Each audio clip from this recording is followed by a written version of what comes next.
Hi viewers, welcome to filmy with Telugu.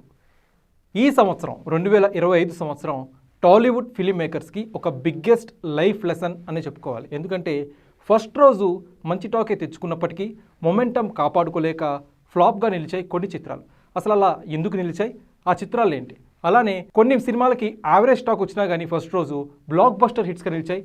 ఆ సినిమాలు ఏంటో కూడా కంప్లీట్ అనాలిసిస్ ఈ వీడియోలో చూద్దాం. ముందుగా ఆంధ్ర కింగ్ తాలూకా. రామ్ పోత్రేని కెరీర్లో one of the finest movie Andhra king Taluka. ఈ మూవీ బడ్జెట్ వచ్చేసి 56 కోట్లు, బ్రేక్ ఈవెన్ టార్గెట్ 28 కోట్లు.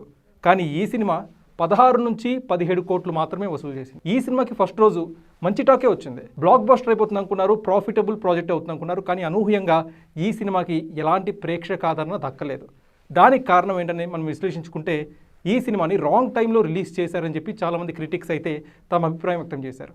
ఒకవేళ ఈ సినిమా ఏమన్నా ఫెస్టివ్ సీజన్లో, ఫర్ ఎగ్జాంపుల్ దీపావళి లేకపోతే ఈ సంక్రాంతికి రిలీజ్ అయి ఉంటే ఖచ్చితంగా రామ్ పోతినేనికి మంచి హిట్ పడి ఉండేదేమో అని చెప్పి చాలామంది విశ్లేషకులు అయితే పంచుకుంటున్నారు. సో ఓవరాల్గా ఆంధ్ర కింగ్ తాలూకా సినిమా ఫ్లాప్ కావడానికి రాంగ్ రిలీజ్ అని చెప్పి చాలామంది ప్రేక్షకులు అయితే ఫీల్ అవుతున్నారు. ఇక రెండో మూవీ అండి, game changer. Game changer movie ప్రపంచవ్యాప్తంగా 178 నుంచి 203 కోట్ల వరకు గ్రాస్ అయితే వసూలు చేసింది. అలానే ఈ సినిమాకి 80 నుంచి 114 కోట్ల వరకు నష్టాలు వాటిల్లాయి. డైరెక్టర్ శంకర్, దిల్ రాజు ఏమో నిర్మాత, mega power star Ram Charan RRR తర్వాత భారీ సినిమా చేస్తున్నారు. సో ఓవరాల్గా ఈ ప్రాజెక్ట్కి గట్టి హైపే ఉంటుంది. కానీ అనూహ్యంగా స్టార్ పవర్ తోడైనా కానీ ఈ సినిమా భయంకరమైన లాసెస్ని అయితే చవి చూసింది. దానికి బ్యాకప్ ప్లాన్గా దిల్ రాజు సంక్రాంతికి వస్తున్న సినిమా తీసి మంచి హిట్ కొట్టి తనకు వచ్చిన లాసెస్ నుంచి బయటపడ్డారు. సో ఓవరాల్గా గేమ్ చేంజర్ కూడా ఈ సంవత్సరం మెగా ఫ్యాన్స్కి, పెద్ద హీరోకి ఒక షాక్ అనే చెప్పుకోవాలి. ఇక హరిహర వీరమలు అండి. హరిహర వీరమలు సినిమా ఎప్పటి నుంచో షూటింగ్ చేస్తారు. కోవిడ్ టైం నుంచి ఆ సినిమా షూటింగ్ చేస్తూ ఎట్టకేలకు ఈ సంవత్సరం రిలీజ్ చేశారు. పవన్ కళ్యాణ్ కూడా ఎన్నడూ లేని విధంగా ఈ సినిమాకి ప్రమోషన్స్ అయితే చేశారు. కానీ అనూహ్యంగా ఈ సినిమాకి ఫస్ట్ రోజు 44 కోట్లు సాధించినప్పటికీ పవన్ కళ్యాణ్ స్టార్ పవర్ ఏంటో మొదటి రోజు కలెక్షన్స్తో నిరూపితమైనప్పటికీ నెగిటివ్ టాక్ రావడంతో మెల్లమెల్లగా కలెక్షన్స్ అయితే డ్రాప్ అయిపోయాయి. సో ఓవరాల్గా వరల్డ్ వైడ్ గ్రాస్ 118 కోట్ల వరకు తేలింది. సో ఓవరాల్గా హరిహర వీరమల్లు ఫ్లాప్ మూవీనే, బట్ డే 1 కలెక్షన్స్ అయితే చాలా హ్యూజ్గా వచ్చాయి. ఒకవేళ పాజిటివ్ వర్డ్ ఆఫ్ మౌత్ కనుక ఈ సినిమా కంటిన్యూ అయ్యి ఉంటే ఖచ్చితంగా బ్లాక్ బస్టర్ హిట్ అయ్యి ఉండేది. బట్ అన్ఫార్చునేట్లీ ఫ్లాప్ అయింది. ఇక కింగ్డమ్ మూవీ అండి. కింగ్డమ్ మూవీ రోజు ఫస్ట్ రోజు నాకు ఇప్పటికీ గుర్తు, బ్లాక్ బస్టర్ టాక్ వచ్చింది. ఈవెన్ విజయ్ దేవరకొండ కూడా సోషల్ మీడియాలో హిట్ కొట్టేసామని చెప్పి చాలా పెద్ద ఎత్తున ప్రచారం చేసుకున్నారు. కానీ ఫస్ట్ రోజు వచ్చిన టాక్ రెండో రోజు ఉండలేదు, మూడో రోజు ఇంకా పడిపోయింది. అలా రోజు రోజుకి కింగ్డమ్ మూవీ టాక్ అయితే పడిపోయింది. దానికి కారణం సెకండ్ హాఫ్లో ఉన్న కొన్ని లూప్ హోల్సే అని చెప్పి ఈ మధ్య ప్రొడ్యూసర్ నాగవంశీ కూడా ఒక ఇంటర్వ్యూలో పంచుకున్నారు. సెకండ్ హాఫ్లో కొన్ని స్క్రీన్ ప్లే లాక్స్, కొన్ని స్క్రీన్ ప్లేలో తప్పిదాలు ఉండడం వల్లే, డైరెక్టర్ చేసిన తప్పిదాల కారణంగానే ఆ సినిమా ఫ్లాప్ అయింది. అనుకున్న స్థాయిలో రేంజ్ అందుకోలేకపోయామని చెప్పి ప్రొడ్యూసర్ నాగవంశీ చెప్పారు. కానీ కింగ్డమ్ మూవీ ఫస్ట్ రోజు 18 crores నెట్ కలెక్షన్ సాధించింది ఇండియాలో.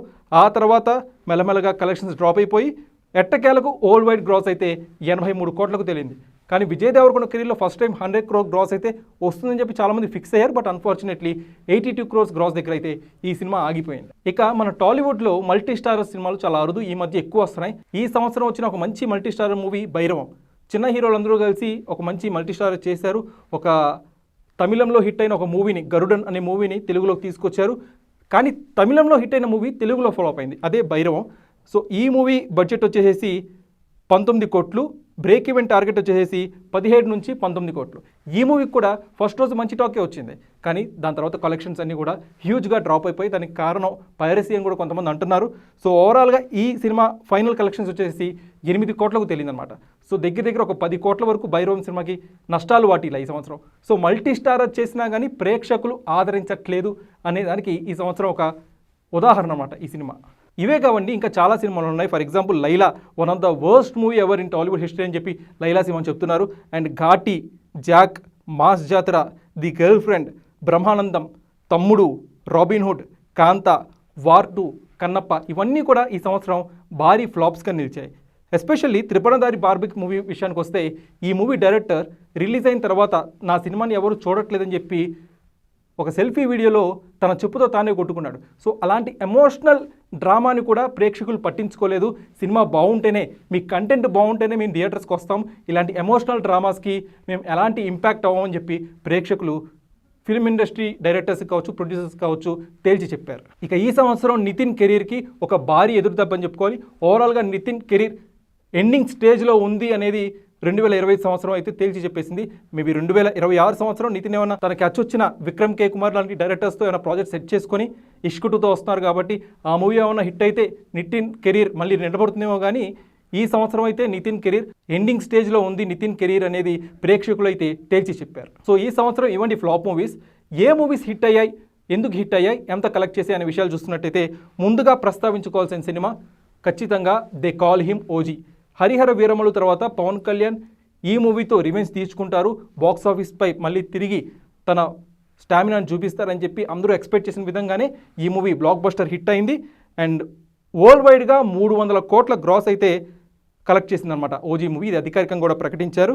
And power star Pawan Kalyan కెరీర్లోనే highest collected movie they call him OG. And తొలి రోజు వసూలు అయితే ఈ సినిమా ప్రపంచవ్యాప్తంగా 154 కోట్ల గ్రాస్ అయితే వసూలు చేసింది. అయితే ఒక ఇంట్రెస్టింగ్ ఫ్యాక్ట్ ఏంటంటే ఈవెన్ దో ఈ మూవీ బ్లాక్ బస్టర్ హిట్ అయినా కానీ 94% రికవరీ మాత్రమే సాధించింది.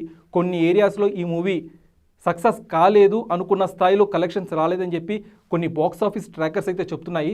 బట్ ప్రొడ్యూసర్స్ మాత్రం ఇది ప్రాఫిటబుల్ ప్రాజెక్టే, పవన్ కళ్యాణ్ కెరీర్లో బిగ్గెస్ట్ హిట్ అని చెప్తున్నారు. బట్ కొన్ని బాక్స్ ఆఫీస్ ట్రాకర్స్ అయితే 94% రికవరీనే సాధించిందని చెప్తున్నారు. మరి దీనిపై ఎలాంటి అధికారిక సమాచారం లేదు. ఇక మరో సినిమా విషయానికి వద్దాం, అదే సంక్రాంతికి వస్తున్నాం మూవీ అనేది ప్రొడ్యూసర్స్కి ఎలాంటి బ్యాకప్ ప్లాన్ ఉండాలి, ప్రొడ్యూసర్ అనేవాడు ఎంత ఏమర్బాటుతో ఉండాలి, ఎంత అలర్ట్గా ఉండాలనే విషయాన్ని తెలియజేస్తుందన్నమాట.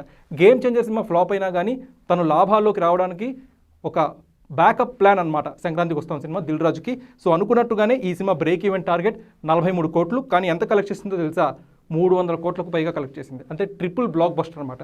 సో సంక్రాంతికి వస్తున్న సినిమా ప్రతి ఒక్క ఫిల్మ్ మేకర్కి ఒక లైఫ్ లెసన్ లాంటిది. ఒక మూవీ ఫ్లాప్ ఎదుర్కొంటుంటే ప్యారలల్గా ఇంకొక మూవీ తెరకెక్కించి దాంతో హిట్ కొట్టడం అనేది చాలా ఆషామాషి విషయం కాదు. అది ఎంతో నైపుణ్యం ఉంటే తప్పితే ప్రొడ్యూసర్స్ అలాంటి డెసిషన్స్ తీసుకోరు. సో దిల్ రాజుని ఇన్స్పిరేషన్గా తీసుకుని వేరే ప్రొడ్యూసర్స్ కూడా ఒక మూవీ తెరకెక్కుతున్నప్పుడు అది ఫ్లాప్ అవుతుంది అని ముందే గ్రహించినప్పుడు ఇలాంటి బ్యాకప్ ప్లాన్స్ పెట్టుకుంటే ఖచ్చితంగా ఫిల్మ్ ఇండస్ట్రీ అనేది సక్సెస్ రేట్లో కొనసాగుతుంది. అండ్ సంక్రాంతికి వస్తున్న మూవీ నాన్ బాహుబలి రికార్డ్స్ని కూడా బద్దలు కొడుతూ సీనియర్ హీరోల్లో ఆల్ టైమ్ హైయెస్ట్ షేర్ అందుకున్న చిత్రంగా కూడా నిలిచింది. సో మెగాస్టార్ చిరంజీవి గారు, బాలకృష్ణ గారు, నాగార్జున గారు వీళ్ళందరూ ఉండగా కూడా విక్టరీ వెంకటేష్ గారు ఇలాంటి ఫీట్ అచీవ్ చేశారంటే ఖచ్చితంగా ఫ్యామిలీ ఆడియన్సే ముఖ్య పాత్ర పోషించారు. సో సంక్రాంతికి వస్తున్న మూవీ అనేది ఫ్యామిలీ ఆడియన్స్ పవర్ ఏంటో చూపించింది అనమాట. సో ఫ్యామిలీ ఆడియన్స్ నమ్ముకుంటే ఖచ్చితంగా ప్రాఫిటబుల్ ప్రాజెక్ట్ అవుతుంది, సినిమా హిట్ అవుతుంది అనేది సంక్రాంతికి వస్తున్న మూవీ తేల్చి చెప్పింది. ఇక మరో మూవీ మహా అవతార్ నరసింహ. యూజువల్లీ మన తెలుగులో ఇలాంటి యానిమేటెడ్ చిత్రాలకి ఆదరణ చాలా తక్కువ ఉంటుంది. అప్పుడెప్పుడు మన చిన్నప్పుడు హనుమాన్ అనే మూవీ రిలీజ్ అయింది, దాని తర్వాత చాలా మూవీస్ వచ్చాయి. రజనీకాంత్ కూడా ఒక సినిమా చేశారు కొచ్చాడియన్ అని. ఆ మూవీస్ అన్నీ కూడా డిజాస్టర్ అయ్యాయి. అసలు ప్రేక్షకులు ఎలాంటి ఆదరణ కూడా చూపించలేదు, థియేటర్స్కి వెళ్ళలేదు యానిమేటెడ్ మూవీస్ చూడడానికి. కానీ మహా అవతార్ నరసింహ విషయంలో పూర్తి భిన్నంగా జరిగింది. ఇక్కడ గీతార్ట్స్ బ్యాకప్ కావచ్చు, ఆ మూవీలో యాక్షన్ ఘట్టాలు కావచ్చు, ఆ డివైనిటీ, ఆ డివోషన్ కావచ్చు ప్రేక్షకుల్ని బాగా ఆకట్టుకుంది. అండ్ దాని తర్వాత వస్తున్న సిరీస్పై కూడా అంచనాలు మరింత పెంచేసింది అన్నమాట. సో మహా అవతార్ నరసింహ మూవీ పెట్టిన బడ్జెట్కి 1500కి పైగా 1500% పైగా రికవరీ సాధించింది. అంటే మామూలు విషయం కాదు. సంక్రాంతికి వస్తున్న మూవీ మనం ట్రిపుల్ బ్లాక్ బస్టర్ అంటున్నాం, మరి ఇది ఎలాంటి బ్లాక్ బస్టర్ మీరే చెప్పాలి. సో ఓవరాల్గా రిటర్న్ ఆఫ్ ఇన్వెస్ట్మెంట్ 1500% పైగా సాధించడం అంటే అది మామూలు విషయం అయితే కాదు. అండ్ 98వ ఆస్కార్ అవార్డుల పోటీలో కూడా ఉత్తమ యానిమేషన్ విభాగంలో మహా అవతార్ నరసింహ సినిమా నిలిచిందనమాట.